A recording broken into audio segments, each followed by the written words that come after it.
오늘 8장이요. 정말 중요한 장이거든요. 그래서 특별히 8장은 2주에 걸쳐서 반씩 잘라서 합니다. 8장이 정말 압축이 되어 있지만 너무 중요하고 우리가 어떻게 구원받았는가, 단순히 우리가 구원을 받아서 천국 가는 그런 문제가 아니라 실제로 그게 무슨 의미인지를 잘 설명해 주는 장이라서 쭉 이제 또 로마서 8장을 순서대로 이제 보려고 합니다. 되게 짧아요, 절은. 오늘은 8장 1절에서 13절까지만 보려고 합니다. 근데 짧은데 내용이 깊기 때문에 제가 한번 쭉 읽어드릴게요. 8장. 그러므로 이제 그리스도 예수 안에 있는 자에게는 결코 정죄함이 없나니. 이 1절부터 참 의미가 깊죠. 지난주에 우리가 7장 했을 때 정말로 예수님을 믿는 그리스도인은 죄를 안 짓는다 이런 거 아니었죠. 그래도 죄를 짓긴 하지만 그렇다고 예수님 믿으면 죄 지어도 어차피 괜찮으니까 막 지어도 된다, 그런 것도 아니라고 지난주에 계속 말씀을 드렸어요. 그러니까 죄와 씨름을 하는 거는 어찌 보면 이제 시작이 된 거죠. 예수님을 믿는 시점에 오히려 더 죄를 죄라고 느끼게 되니까 죄와 씨름이 이제 시작되는데, 그런데 어떻게 된다고요? 죄와 씨름은 하는데 더 이상 죄를 즐기지는 않는, 즐길 수 없고 오히려 그것에 대해서 지난주에 하얀 늑대 검은 늑대 예시로 얘기를 했는데 두 개가 싸우는, 내 마음이 싸우는 그런 의식의 변화를 경험하게 된다. 7장에 그렇게 얘기를 했는데 8장으로 딱 넘어오면서 그런데 그러면 우리가 이렇게 힘들게 이러고 끝이냐, 이게 아니라 지금 1절에서 바로 뭘 얘기하냐면 우리가 예수님을 믿어서 구원받았다는 게 절대로 정죄함이 없다고 얘기를 합니다. 이게 이제 되게 중요한 문제인데, 정죄함이라는 표현은 우리가 현대에 잘 안 쓰다 보니까 요거를 조금 더 이해하기 쉬운 표현으로 제가 바꿔드리면, 그러니까 우리가 하나님한테 절대로 사형 선고를 당할 일이 없다라는 거예요. 절대로. 그 얘기는 뭐냐면 이 구절로 인해서 그런 말이 나온 겁니다. 우리가 한번 구원받으면 구원은 절대로 취소되지 않는다라는 그런 어떤 교리적 해석이 이 한 구절에서 이제 나온 거거든요. 물론 이 한 구절뿐만 아니지만 이 구절이 가장 핵심적이죠. 근데 이제 이거를 우리가 잘 이해를 하셔야 돼요. 이게 이 구절을 너무 한쪽으로 크게 해석을 하면 그 구원파 이단 같이 될 수가 있습니다. 구원파 일부 분파에서는 이걸 그렇게 해석하죠. 이제 우리가 예수를 믿기만 하면 우리는 이제 하나님 앞에 정죄를 안 당한다. 그 얘기는 뭐냐? 우리가 죄를 지어도 회개할 필요가 없다라는 거예요. 왜? 우리는 정죄를 안 당하니까. 그러니까 약간 면책 특권 같이 이거를 생각을 하게 되는 거죠. 그래서 예를 들면은 외교관이라든가 어떤 그 나라의 대사관, 이제 딱 그 지역이 정해져 있잖아요. 거기에는 면책 특권이 있습니다. 거기선 그 사람은 그 나라를 대표하기 때문에 거기는 치외법권이에요. 거기서는 무슨 혐의가 있어도 거기서는 처벌할 수도 없고 잡아갈 수도 없고 체포도 불가능하고 아무것도 안 돼요. 그러니까 면책이죠, 말 그대로. 그래서 외교관이 음주운전하고 자기 차로 들이받고 다녀도 글로 쑥 들어가면 못 잡아요, 실제로. 근데 물론 이제 문제가 생기겠죠. 그 나라에 이제 항의를 한다거나 이렇게 해서 그 나라에서 그 사람을 처벌하면 처벌을 했지 우리가 개입할 수가 없어요. 그러니까 그런 것처럼 이거를 우리가 면책 특권 정도로 생각을 한다면 어떤 문제가 발생하냐면, 그러니까 도덕 폐기론으로, 도덕 무용론으로 갈 수가 있습니다. 근데 그런 게 어떤 종교라고 할지라도 그런 식으로 산다고 생각해 보세요. 그럼 사람들이 좋아할까요? 싫어할까요? 그러니까 종교를 떠나서 그냥 인간의 삶을 생각해 보자고요. 내가 너 뺨을 쫙 친 다음에 하하하하하하 이러고 있어. 그러면서 막 이래. 미친놈 아니야? 그러면은 나는 이래도 천국 가지롱 하면서. 그런 사람을 누가 좋아할까요? 그쵸? 죄를 지어도 책임이 없다? 죄를 지어도 형벌을 안 받는다? 그러면 그것만 생각하면은 이거는 오히려 나쁜 거잖아요. 이건 악한 거고 오히려 방종으로 흐를 수 있는 위험이 있죠. 근데 이 구절이 무슨 뜻이냐면, 자 보세요. 그러므로 이제 그리스도 예수 안에 있는 자에게는 결코 정죄함이 없다. 이렇게 써 있는데, 이 문장에서 우리가 사람들이 항상 자기가 좋을 대로 글을 읽어요. 글을 읽을 때도. 뭐를 좋아하냐면 결코 정죄함이 없다라는 거에 강조점을 둬요. 사람들은. 아, 나 까방권, 까임 방지권, 나 이제 뭔 지랄을 해도 이제 나는 무조건 천국 간다. 한 번 구원은 뭐다? 한 번 해병은 영원한 해병, 한 번 구원은 영원한 구원. 그러니까 난 예수를 믿으니까, 난 세례 받았으니까 이제 내가 어떻게 살든 어떻게든 알아서 천국 가겠지 하면서, 그런 영화에도 나오죠. 뭐 밀양이라고 옛날에 자기 아들을 살해한 사람이 교도소에서 자기는 이제 예수님 믿는다 이거야. 자기 모든 죄 용서받았다는 거야. 그러니까 정죄함이 없다는 거야. 난 이미 용서받았다고. 그 엄마가 그걸 보고서 이게 기독교냐면은 나는 그 하나님이 너무 미운 거죠. 나도 용서를 못했는데 지가 하나님께 용서를 받았대. 그러고서 결코 정죄함이 없대. 그러니까 이 구절을 그 영화에서 다루진 않았지만 이 구절을 잘못 해석하고 있는 기독교인들의 디인 감독이나 그 스토리 작가가 그 영화를 쓴 것 같아요. 그러니까 저는 이제 이게 되게 안타까운데, 정죄함이 없다에만 집중을 하면 그런 미친 해석을 하는 사람들이 생겨나죠. 이단적으로 흐르거나. 근데 다시 제가 강조점을 정확하게 성경이 말하는 바대로 놓을게요. 그러므로 이제 예수 그리스도 예수 안에 있는 자에게, 그 사람도 중요하잖아요. 안에 있는 사람이 중요한 거예요. 그런 거예요. 정죄함이 없는 게 중요한 게 아니라 어디 안에 있느냐가 중요한 거예요. 자, 제가 아까 다시 그 예를 들었던 잘못된, 나는 믿으니까 구원받아, 한번 구원받으면 취소 안 돼, 이렇게 생각하는 그 수용자를 제가 이제 얘기를 해볼게요. 이 구절 가지고. 그 사람은 그리스도 안에 있지 않을 확률이 아주 높습니다.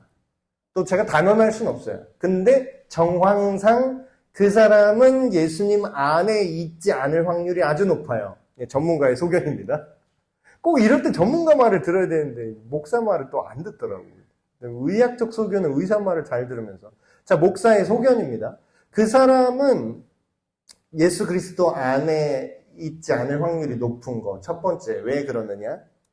진짜로 예수 그리스도를 믿는 사람은 자기가 범한 죄에 대한 엄청난 아픔을 느낍니다. 엄청난 통회와 애통함이 있어요. 왜냐하면 그 죄 때문에 예수님이 죽으셔야 됐거든요.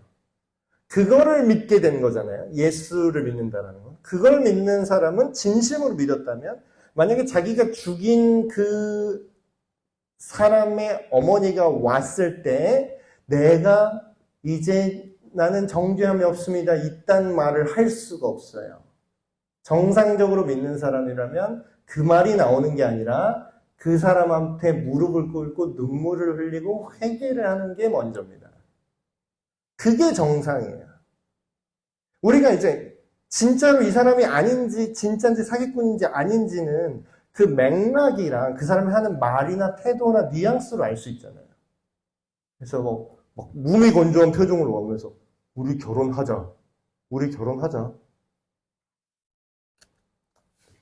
우리 결혼하자. 물 좀 타와봐.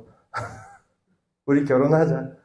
이렇게 고백하는 사람이 지금 이게 정말로 진심이라고 느껴지세요? 지금 이런 행동, 그러니까 말이 앞뒤가 안 맞잖아. 말은 그렇게 얘기를 하는데 행동은 뭐예요? 정말 사랑 고백이라고 볼 수 없는 행동과 뉘앙스를 보이잖아요. 그러니까 그 영화에 나왔던 나는 이제 예수님을 믿기 때문에 나는 용서받았습니다 하는 그 태도는 이런 거랑 똑같은 거예요, 지금. 앞뒤가 안 맞아. 말이 안 돼. 자, 보세요.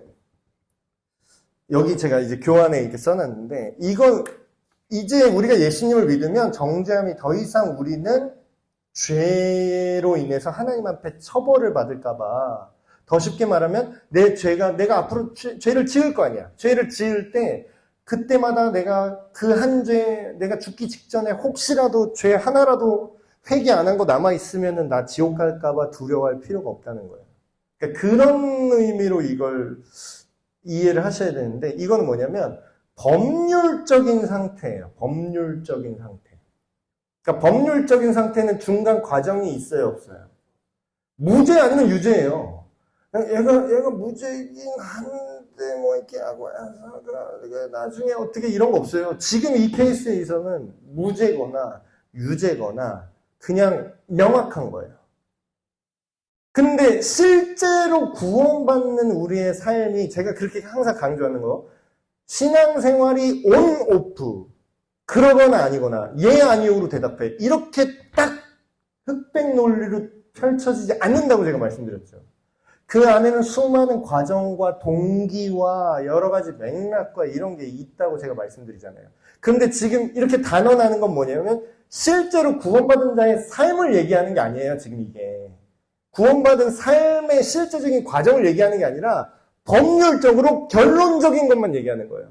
네가 예수님을 진짜 믿는다면 너는 결국에는 무조건 정죄함이 없고 무조건 용서받고 네가 어떤 죄를 짓던 그건 하나님이 인정을 안 할 거야. 노카운트. 그러니까 법률적으로만 얘기했을 때 이 얘기를 하는 거예요. 그러니까 이게 왜 중요하냐면 우리가 이거를 안 믿잖아. 이거를 올바로 이해를 못하면은 한쪽 극단은 계속 우리가, 그러니까 이런 분 있어요. 어떤 분. 이렇게 교회를 1, 2년 다닌 분도 아니에요. 엄청 막 진짜 몇십 년 교회 다닌 어떤 할머니 권사님이 그런 얘기를 하시더라고요. 그러니까 우리가 예수님을 믿으면 하나님 나라에 가잖아요. 천국에 가지 않아요? 이렇게 얘기를 하면 그분이 이제 그런 얘기를 되게 충격받았는데 제가 아유 그걸 어떻게 알아요? 죽어봐야 알지. 근데 권사님이야. 그래서 아니 저기 좀 왔다 갔다 하지. 아니 그게 아니라 권사님 우리가 예수님을 믿으면 우리가 그래도 우리가 죄를 짓거나 안 짓거나 그거에 중요한 게 아니라 우리의 이 법률적인 얘기를 제가 하면서 우리가 구원받는 줄 확신할 수 있어야 되잖아요. 그랬더니 아이고 죽기 직전까지 내가 또 죄 지을지 안 지을지 어떻게 알아? 또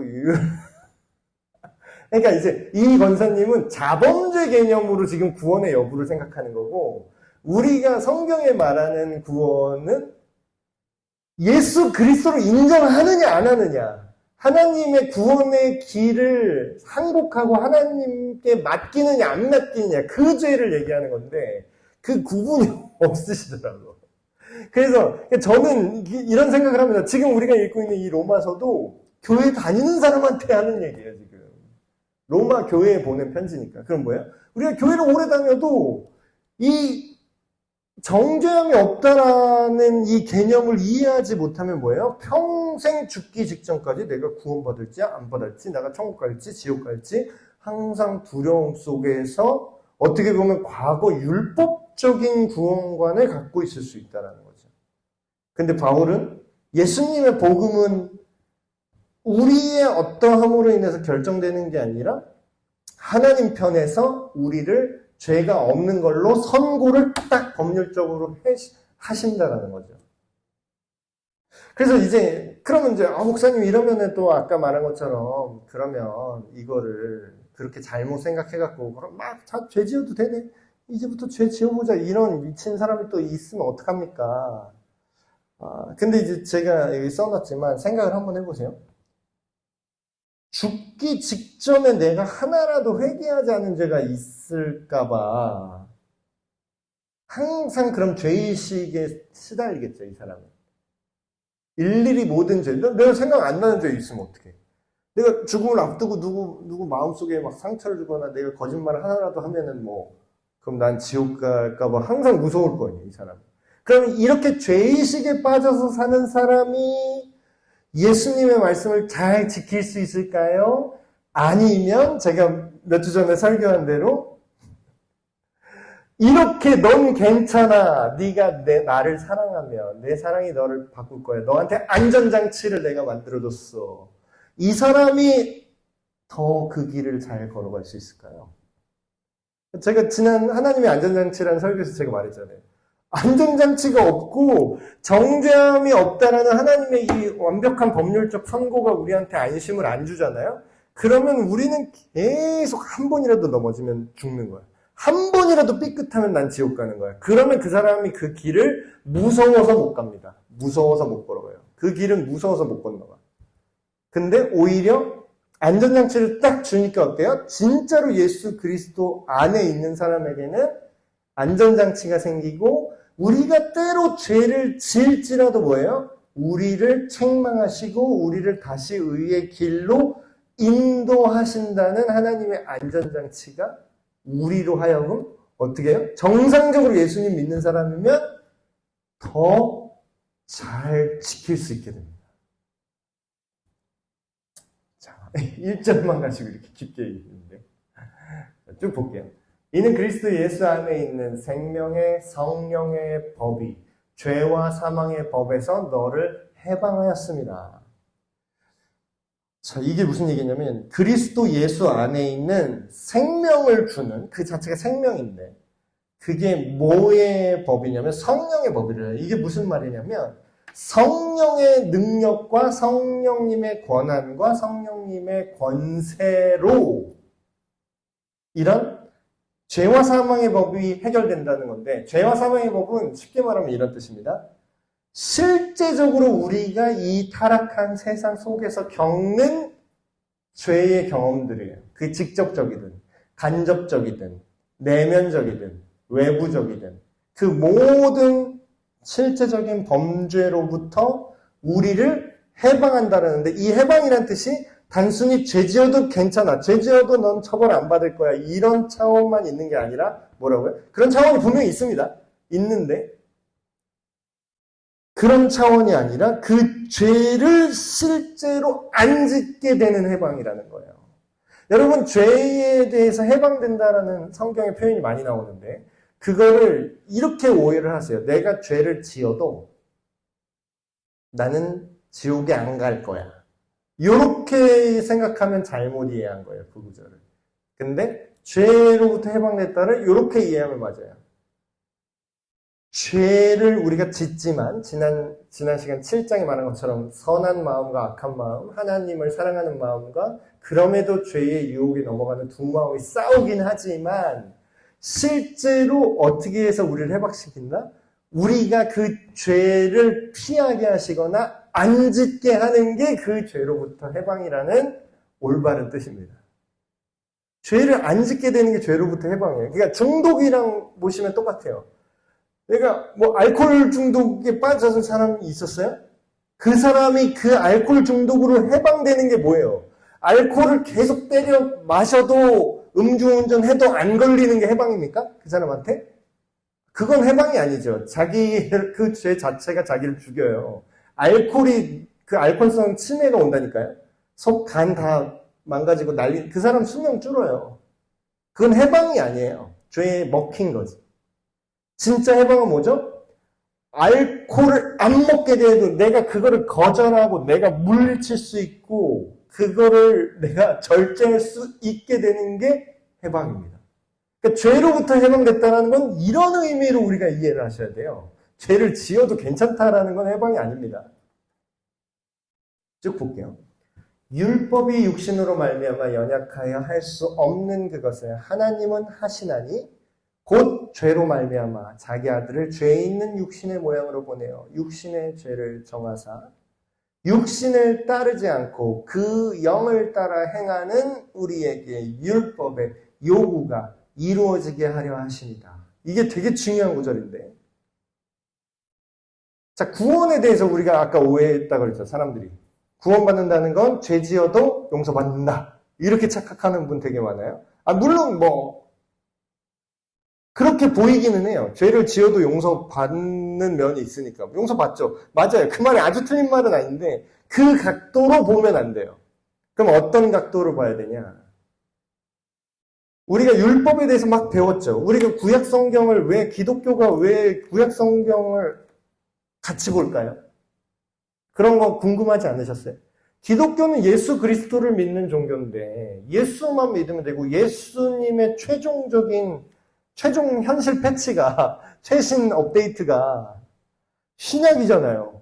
근데 왜 구약이 무슨 소용이지? 왜 우리 기독교는 구약도 읽어야 한다고 하고 구약의 말씀도 하나님의 말씀이라고 할까요? 그 이유는 뭐냐면요. 구약의 하나님의 법들 있죠. 율법. 여기 지금 우리가 3, 4절에 봤는데 율법의 요구가 있어요. 율법이 인간한테 요구하는 게 뭐였죠? 하나님의 법이죠. 그러니까 쉽게 생각하면 십계명 생각하시면 돼요. 십계명. 하나님을 사랑하고 너희 이웃 간에 사랑으로 선하게 살아라.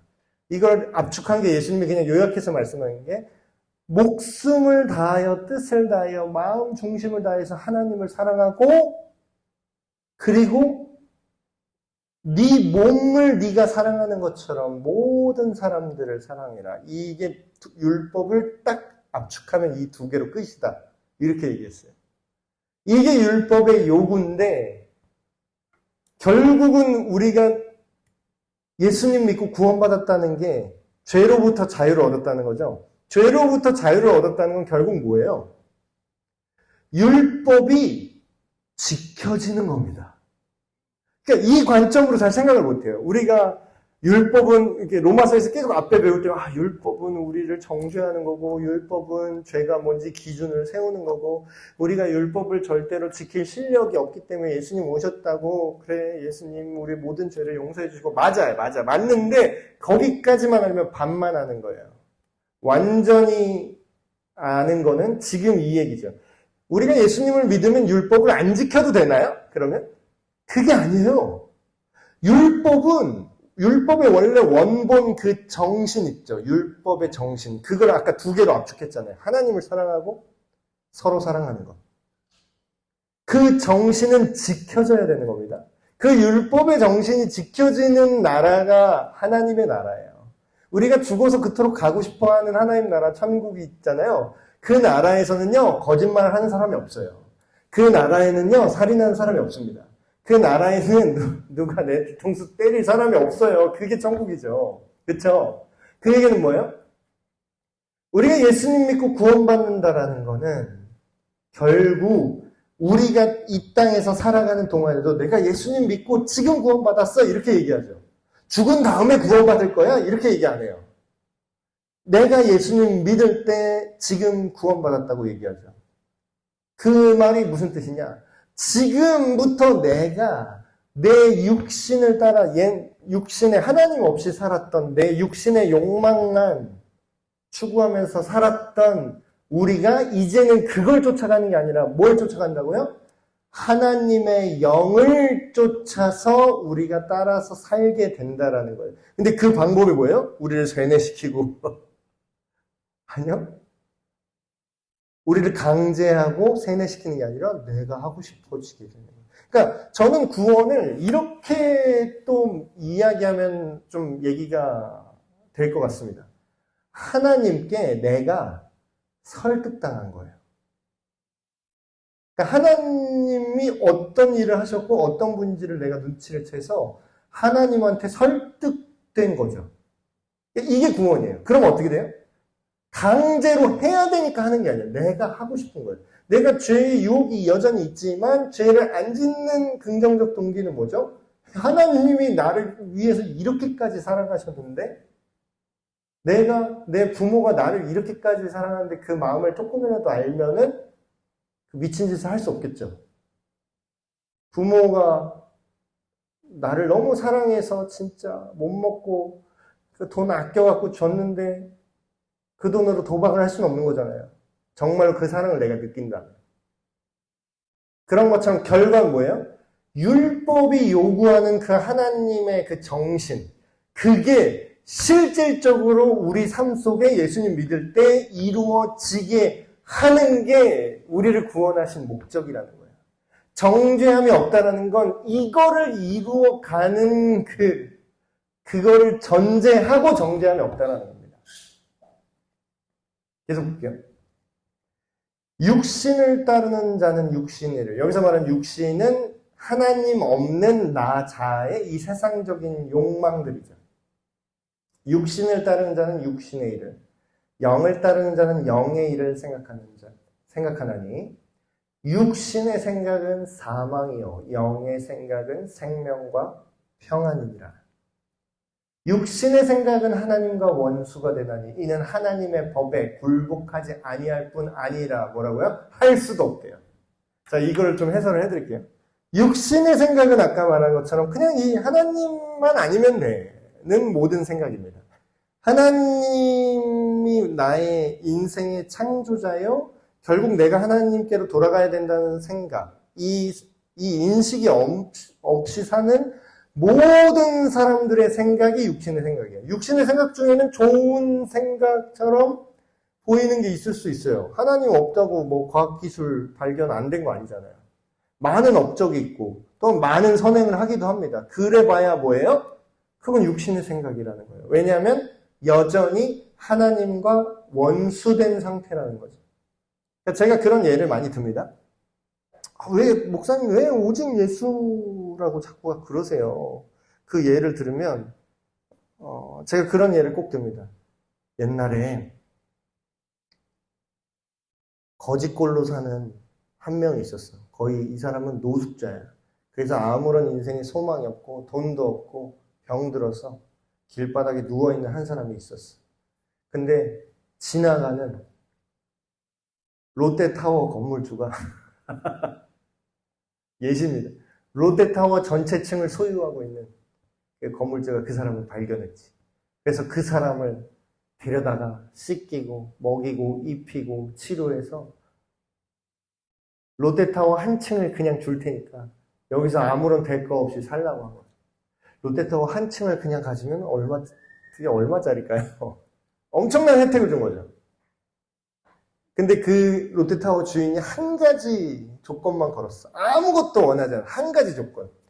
내가 당신한테 이제 이거를 살 수 있는 권한을 주고 여기서 당신이 장사를 하든 뭘 하든 마음대로 하세요. 근데 한 가지만. 내가 한 3년 있다가 다시 찾아올 텐데 그때 내가 여기의 주인임을 당신이 알아주기만 하면 좋겠어요. 살던 것도 그대로 살게 해줄게요. 임대료 안 받을게요. 이렇게 좋은 조건이 어디 있어요? 근데 3년 후에 이 집주인이 찾아왔는데 이 거지꼴로 하던 사람이 되게 잘 나가게 됐어요. 롯데타워 한 층을 공짜로 쓰니까 거기다 뭐 커피숍을 열든 뭘 하든 엄청 잘 나갈 거 아니에요. 거기서 뭐 하고 난리가 났어요. 거기서 뭐 자선 행사를 하고 뭐 다른 사람 불우이웃 돕기 행사를 해가지고 자기 수익금을 막 주고 뭐 사람들이 너무 좋아해. 공짜로 다 해주니까 너무 좋아하죠. 근데 집주인이 딱 온 거죠. 잘 지냈어요? 딱 그랬는데 그 사람이 하는 행동. 누구세요? 누구시더라? 아니 나 몰라요. 내가 여기 집주인이잖아. 모르겠는데 여긴 내 집인데 여기 내 건물인데 경비원 부를 거예요. 자, 꺼지세요. 당장 나가. 내 건물에서 당장 나가. 그럼 또 이 집주인은 또 착해서 그냥 끌려 나가. 보디가드 다 있는데 너 어떻게 할 거야? 그냥 냅둬.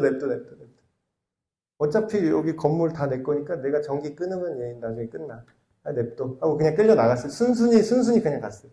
근데 내가 나중에 진짜 찾아올 거거든? 그때는 내가 그냥 안 올 거야. 그때는 내가 강제 집행할 거야. 그 전까지 근데 내가 집주인한 거를 알고 나한테 사과하고 다시 인정하면 계속 이 건물에서 살게 해줄게요. 근데 누구셈? 꺼지세요. 계속 그러면서 강제로 쫓아냅니다. 자, 그럼 여기에서 이 사람이 육신의 생각을 하는 사람이에요, 지금. 근데 어떤 사람은 세상 사람들은 이 사람에 대해서 되게 좋게 생각하는 사람도 있어요.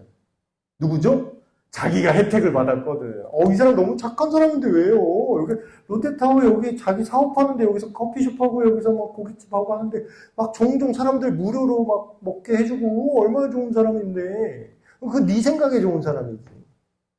근데 누구랑 원수예요? 그 집주인하고는 원수가 된 거잖아, 지금.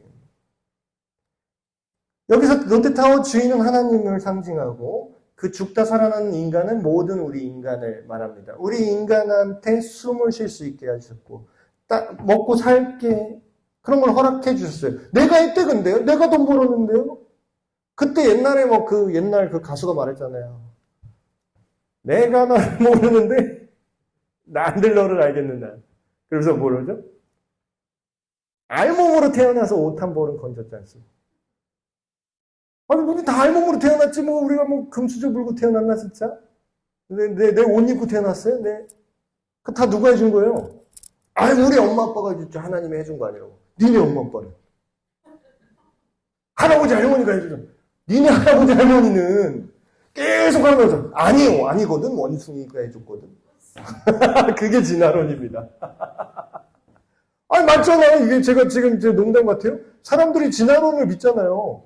그 진화론을 믿는다는 건 이런 거예요. 우리 결국은 저 위에 우리 원숭이가 해준 거거든. 이런 거예요. 그러니까 하나님 입장에서 얼마나 어이가 없겠어요. 지금. 얼마나. 이게 다 하나님과 원수가 되는 거예요. 이거는. 지들끼리 아무리 착하고 물고 빨고 막 착하네 어쩌네. 착한 사람도 예수님 안 믿는다고 지옥 가는 게 안 착하다니까. 누구 기준으로 착하다는 거예요 도대체. 그러니까 이해를 못하니까 이 비유를 얘기하면 다 이해합니다. 중학생, 고등학생 제가 이걸로 복음 엄청 많이 전했거든요. 이 얘기 들으면 다 되게 빡치겠네요 하나님이. 다 이래 애들이. 하나님이 너무 화가 났겠는데 그거 다 동의합니다. 이렇게 육신을 생각하는 사람은 하나님과 당연히 원수고요. 하나님의 법에 굴복할 수가 없어요. 왜냐고요? 자기가 주인이라고 생각을 하니까. 육신에 있는 자들은 하나님을 기쁘시게 할 수 없다. 당연하죠. 그 안에서 자선행사 백날을 봐. 하나님만 안 믿고 다 이 세상을 지가 선도한대. 이 세상을 밝게 해보지. 그건 종교일 뿐이래. 그럼 뭐예요? 네가 지금 먹고 사는 거 살 수 있는 기회, 네가 돈을 벌 수 있게 한 네 모든 자원들. 저는 그런 얘기합니다. 막말로 내가 하나님이었으면 이딴 식으로 나오면 너 그냥 네 얼굴 앞면 5cm만 내가 진공 상태로 만들 거야. 너 같은 놈한테는 산소도 아까우니까. 하나님 할 수 있을까 없을까요? 진공. 그래? 넌 네가 다 했다고? 그럼 내가 너한테 준 거 공기 하나만 빼갈게. 3분 안에 사망합니다. 3분 안에. 우리가 산소 못 마시면 3분 안에, 5분 안에, 뇌사까지 가면 5분 지나면 사람 사망이에요. 그럼 뭐예요? 지금 내가 숨 쉬고 하나님이 없다라고 난리치는 이 얘기를 할 수 있는 이유도 하나님이 나한테 산소를 주고 있기 때문이에요.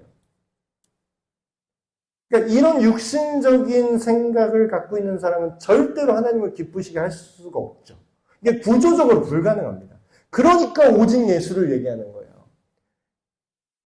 네가 나한테 싸가지 없게 한 그거를 내가 용서하고 싶은데 그걸 위해서 대신 내 아들을 처벌할 거야. 근데 내가 이렇게까지 한 거를 네가 인정하고 믿고 따랐으면 좋겠어. 이게 내가 너를 용서할 수 있는 방법이야. 방법은 누가 정해? 내가 정했어. 네가 다른 방법 제시해도 소용없어. 내가 이걸로 정했어. 널 이걸 믿던가? 이 조건 받든가? 싫으면 나가야지 네가. 방 빼야지 어떻게. 인생이라는 방을 빼야지. 이해가 팍팍 되죠. 만일 너희 속에 하나님의 영이 거하시면 우리가 이 반대 1절부터 연결된 얘기를 하는 겁니다. 예수 그리스도 안에 있다는 건 뭐예요? 예수님이 십자가를 통해서 우리 죄를 용서하셨고 하나님과 영원히 관계가 맺힌다는 그걸 믿을 때에 우리가 예수 그리스도를 믿을 때에 성령님이, 하나님의 영이 우리 안에 오신다고 예수님이 약속을 하셨죠. 그 일이 실제로 일어났고, 그리고 지금도 일어나고 있습니다. 그 얘기를 하는 거예요. 만일 너희가 예수님을 믿었으면 앞에 결코 정죄함이 없을 뿐만 아니라 너희 속에 하나님의 영이 거하시는데, 너희가 그럼 어떻게 되냐면 육신적인 생각을 하지 않을 거라는 거예요. 아까 그런 싸가지 없는 생각을 안 할 거라는 거죠. 신은 없고 내가 내 인생의 주인이고 내가 알아서 결정하고 내가 세상을 밝게 하든 아니면 내가 악한 행동을 하는 건 악이 아니야. 이런 미친 짓을 안 하게 된다는 거예요. 왜냐하면 우리가 육신적인 생각으로 살아가는 게 아니라 뭐예요? 영의 생각이 있다는 거예요. 여기서 말하는 영에 있다는 건 하나님의 영에 있다는 뜻입니다. 누구든지 그리스도의 영, 여기서 말하는 그리스도의 영은 성령님이죠. 하나님의 영, 여호와의 신, 진리의 영, 그리스도의 영, 예수의 영, 이렇게 명칭은 성경에서 다양하게 나오는데 결국 성령이에요. 그럼 성령이 없으면 뭐라고요? 누구든지 그리스도의 사람이 아니라. 자칭 예수님 믿는다고 하는 사람한테 성령이 찾아올까요? 아니면 정말 성경대로 예수님을 믿고 받아들이는 사람에게 약속대로 성령이 올까요? 성경을 자세히 읽어보세요. 조건절이 되게 많아요. 조건절이에요, 다. 이 조건을 만족시킬 때 이 일이 이루어질 거야 라고 얘기합니다. 너희가 이런 죄를 짓고 이런 죄를 지으면 너는 이런 고통을 받을 건데, 너희가 이런 선나무가 이런 게 열매를 맺을 거든. 다 조건절이에요.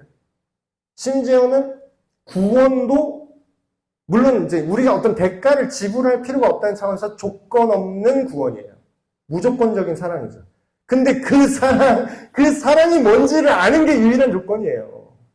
그 사랑 안에 머무는 게 뭔지를 이해하는 게 유일한 조건이라고요. 그건 돈 드는 것도 아니에요. 누구나 알 수 있는 조건이죠.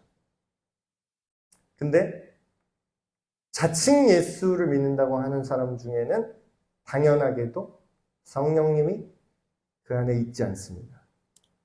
근데 이거는 우리가 함부로 판단할 수 없어요. 어떤 분은 이렇게 얘기해요. 너 성령 세례 받았니? 너 성령 세례 받았어? 너 그냥 세례는 받았지. 물 세례만 받았지. 막 이런 분이 있어요. 근데 이분은 주로 이제 순복음 계열 쪽에 있는 분이 이런 얘기를 많이 하시는데, 그러니까 좀 성경 해석을 좀 오해하는 부분이 있는 거예요.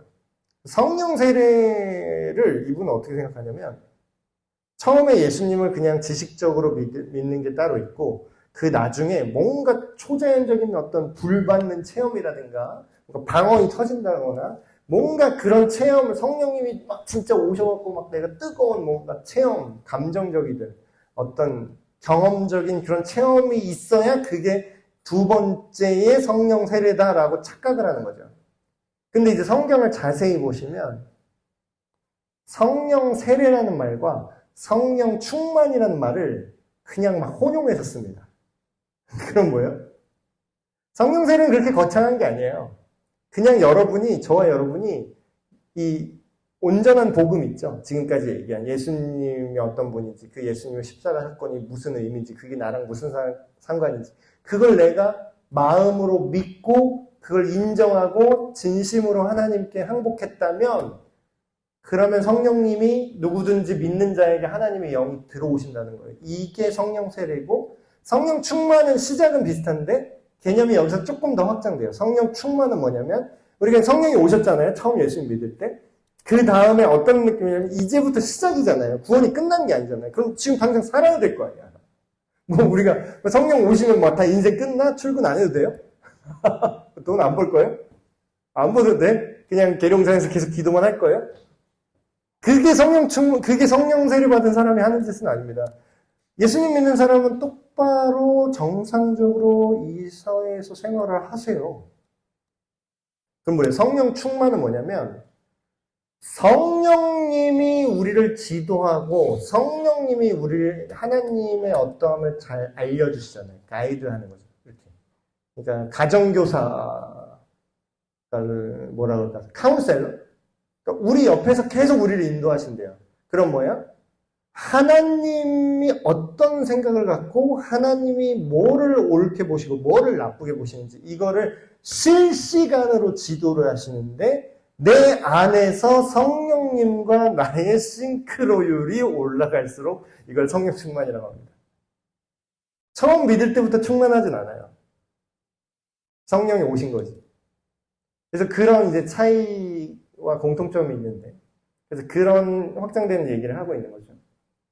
또 그리스도께서 너희 안에 계시면 그러니까 성령이 우리 안에 계신 거랑 그리스도가 우리 안에 계신 거랑 하나님 아버지가 우리와 함께하는 거랑 그 다 혼용해서 얘기하죠. 막 섞어서 얘기하죠. 어차피 하나니까. 그러니까 성경을 자세히 읽으면은 삼위일체 개념이 굳이 정확하게 성부, 성자, 성령은 하나다 이런 말이 딱 이렇게 나오지 않아도 표현상 이미 그렇게 이해하고 있는 게 다 드러나요. 성령께서 너희 안에 계시면 얘기하다가 갑자기 똑같은 얘기를 하면서 그리스도로 바꿨죠. 예수님께서 너희 안에 계시면 몸은 죄로 말미암아 죽은 것이나 여기서 말하는 것은 육신적인 몸을 말합니다. 우리가 예수님이 어떤 사람 주일학교 보면 어린이들 순수하게 질문해요. 근데 어른들도 똑같이 궁금하면서 창피해서 안 물어보는 건데 그래서 어린이의 입을 팔아서 지금 제가 말씀드립니다. 목사님 근데요 예수님 믿으면은 영원한 생명 주신다고 그랬는데 왜 목사님도 장례식 있어요? 목사님도 돌아가시던데 지난번 7월 달에 우리 복음 페스티벌 할 때 한 친구가 질문했죠. 제가 대답을 해줬습니다. 이 얘기예요. 우리 몸이 막 모 이단 사이비 종교에서 말하는 것처럼 막 누구는 뭐 우리 교주님은 영생불사할 거야. 근데 조금 죽을 것 같으니까 바꾸더라고 교리를. 거기 병원 엄청 다니더라고요. 수액 엄청 맞고 막 돈이 많으니까 주치의한테 막 바르는 거지 막 의료를 막 바르더라고. 그래도 안 될 것 같으니까 이제 교리를 이제 조금씩 바꾸기 시작해. 사실 그 영생불사는 영적인 영생불사다. 근데 우리가 믿는 이 성경에는 우리가 어떻게 될지를 정확하게 얘기합니다. 몸은 죄로 말미암아 죽을 수 있다고 얘기하죠. 그리고 예수님이 실제로 사람들의 죽음을 눈으로 확인하시고 그것에 슬퍼하신 장면이 나와요. 그렇다는 건 예수님이 우리에게 영원한 생명을 주신다는 걸 정말 영원히 죽지 않고 진짜 이렇게 산다라는 건 아니라는 걸 우리가 정상적으로 성경을 읽은 사람은 알 수 있지. 그러나 뭐야? 영은 의로 말미암아. 여기서 말하는 의는 뭐죠? 내가 착한 내 정의를 말하는 게 아닙니다. 우리 개인의 자기 의가 아니에요. 여기서 말하는 의는 아까 1절에 말한 하나님이 의롭다고 여겨준 그 의를 말합니다. 그건 뭐예요? 법적인 거니까 뭐예요? 우리는 유죄 판결 받았습니까? 무죄 판결 받았습니까? 무죄 판결 끝났어 이미. 정죄함 없어요. 그 의예요. 그 의. 그 의로 우리가 살아있는 것이다. 예수를 죽은 자 가운데서 살리신 이의 영이 부활 신앙이랑 연결되는데 죽은 자 가운데서 살리신 이의 영이 하나님의 영이죠. 성령님이고 너희 안에 거하시면 그리스도 예수를 죽은 자 가운데서 살리신 이가 너희 안에 거하시는 그의 영으로 말미암아 하나님의 영. 그러니까 성부, 성자, 성령이 지금 이 한 구절이 다 나옵니다. 그의 영으로 말미암아 어때요? 죽을 몸도 살릴 거래. 이게 부활신앙입니다.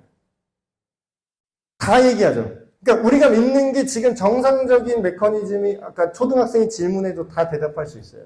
우리가 왜 죽는지, 예수 믿는 사람도 왜 죽을 수밖에 없는지 나왔죠?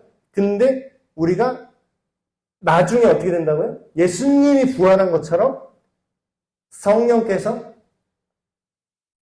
그 영으로 우리 죽을 그 몸도 어떻게 한다고요? 부활시키실 거다. 그러므로 형제들아, 우리가 빚진 자로 돼. 뭐에 빚졌죠, 우리가? 뭐에? 여기서 빚진 자. 빚진 자. 그러니까 아까 그 미량이라는 영화에서 나왔던 잘못된 그리스도인. 자기는 이제 하나님의 용서를 받았기 때문에 이제 난 먼저 용서 받았으니까 괜찮아요 했던 그 사람은 이걸 이해를 못한 거예요. 빚져 있다라는 걸 개념이 없는 겁니다. 그래서 이제 제가 전문가의 소견으로 그 사람이 아주 높은 확률로 정말로 예수님을 믿지 않을 확률이 크다고 말하는 거예요. 정말 예수님 믿는 사람은 이 생각을 갖고 있습니다. 어떤 생각이냐면 내가 공짜로 내 능력이 아니라 내 선함이 아니라 공짜로 그냥 무조건적인 하나님의 은혜로 내가 용서를 받았잖아요. 그럼 나는 누구한테 지금 빚진 거예요? 하나님께 빚진 거예요.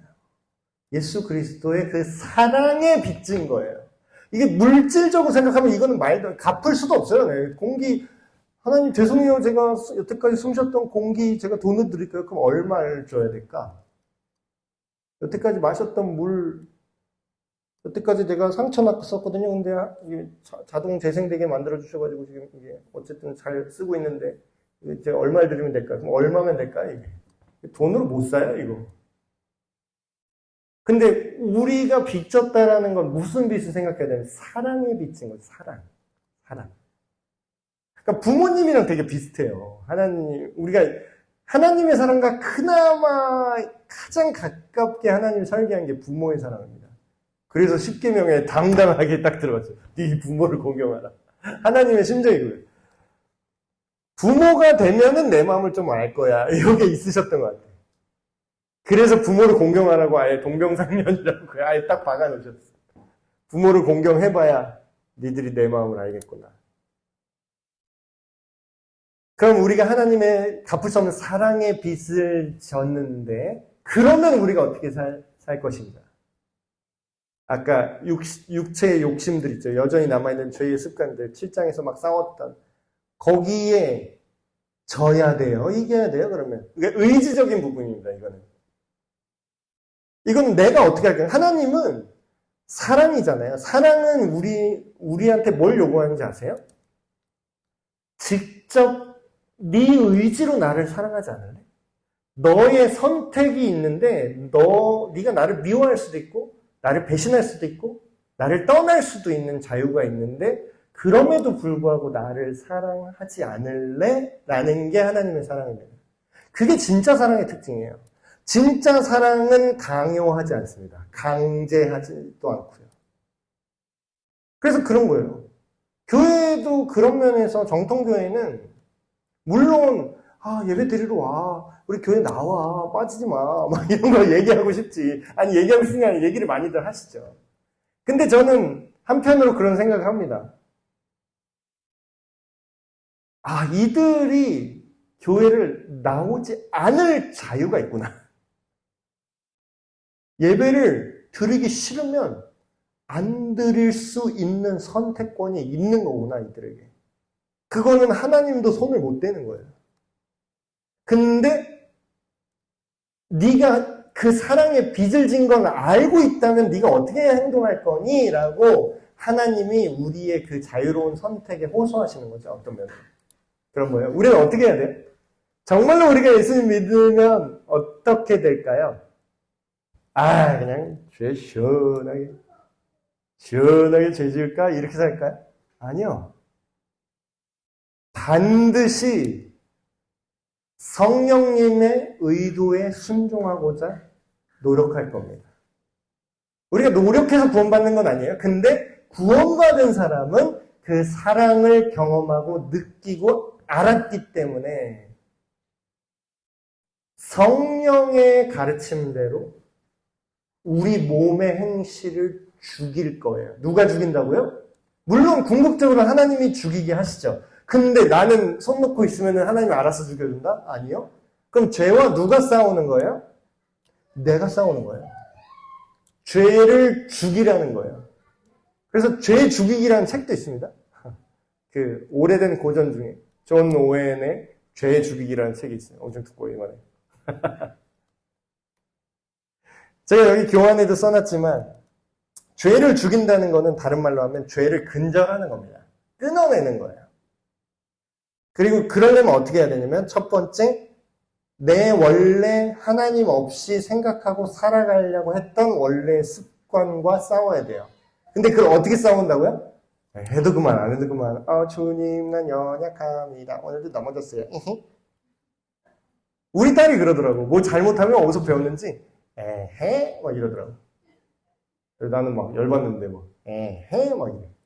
그 얘기는 뭐야? 그러니까 물론 애기니까 귀엽게 넘어가지만 정말 큰 죄를 저질렀어. 근데 막 에헤 막 이래. 그럼 그건 뭐예요? 내가 지금 이거랑 싸울 의지가 있다는 거예요. 뭐 그냥 어쩔 수 없잖아요. 봐주세요 이런 거예요. 그럼 어떻게 하라 그러죠 성경? 피를 철철 흘리듯이 전쟁하듯이 싸우라고 그래요. 뭐랑? 내 죄랑. 전쟁하듯이 싸우는 거예요. 그럼 전쟁은 뭐예요? 죄를, 적군을 못 죽이면 내가 죽어. 이런 각오로 뭐랑 싸우라고요? 죄와 싸우라는 거예요. 그럼 죽이면 죽여야 네가 산다라는 거예요. 두 번째, 죄를 대하는 마음가짐. 죄를 우리가 어떻게 죽일 수 있냐? 복음을 기억하고 우리 삶에 적용해야 살 수 있습니다. 이걸 다른 말로 할게요. 하나님의 사랑에 감동하십시오. 하나님의 사랑을 경험하셔야 돼요. 그러면 어떻게 돼요? 하나님이 우리를 위해서 뭘 했는지 말씀을 통해서 느껴야죠. 그럼 어떻게 해요? 감탄하게 됩니다. 감동하게 돼요. 그럼 사랑하면 어떻게 돼요? 사랑하면 따르고 싶어요. 사랑하면 그 사람이 좋아하는 걸 하고 싶어져요. 사랑하면 그 사람이 싫어하는 걸 나도 하기 싫어집니다. 그렇게 죄를 죽이는 거예요. 죄를 그냥 깡으로 그냥 이길 수는 없어요. 그래서 오늘 로마서 8장 1절에서 13절까지만 우리가 봤습니다. 자, 우리 들으신 말씀 기억하시면서 이 시간 또 두 가지 제목으로 짧게 기도를 함께 했으면 좋겠습니다. 첫 번째 기도 제목은 이게 정말 중요한 얘기죠. 1절에 했던 얘기. 우리가 죄를 또 지어서 하나님이 나를 용서 안 하면 어떡하지? 내가 너무 죄를 자주 짓는데 내가 하나님의 그 높으신 기준에 못 맞추고 있는 것 같은데 아니면 다른 그리스도인과 나를 비교하면서 저 사람은 저렇게 잘 믿고 있는데 나는 여전히 하나님을 마음 아프게 하는 것 같아. 그럼 하나님이 나 미워하면 어떡하지? 하나님이 나 버리면 어떡하지? 아니요, 안 버린대요. 하나님이 안 버린대요. 어느 정도로 안 버리냐면 그 아들을 대신 죽일 정도로 안 버린대요. 그럼 뭐예요? 더 이상 그 예수님의 사랑을 알고 그 복음을 믿고 나는 여전히 넘어지더라도 주님 도와주세요. 항복합니다. 주님의 사랑으로 나를 붙들어 주세요. 이런 자세가 있는 사람한테는 뭐가 없다고요? 정죄가 없대요. 이 사람은 유죄가 아니라 무죄라는 거예요. 내 어떠함과 내 실력과 상관없이 하나님이 무죄래요, 그냥. 그리고 그 사랑 안에서 우리를 끝까지 거룩하게 하실 거를 성령님께서 우리 안에 오셔서 증언하신대요. 너무나 감사하지 않습니까? 이게 기독교 신앙의 가장 강력한 구원의 증거고 약속입니다. 예수님 안에 우리가 있다면, 십자가 복음을 제대로 믿었다면 우리에게는 절대로 정죄함이 없음을 잊지 않게 해주십시오. 날마다 이걸 묵상하면서 오히려 죄를 마음껏 짓는 그런 악한 마음을 먹는 게 아니라 내가 무슨 짓을 해도 주님은 나를 영원히 포기하지 않고 끝까지 나를 구원하시니까 주님을 믿고 내가 계속 싸워보자.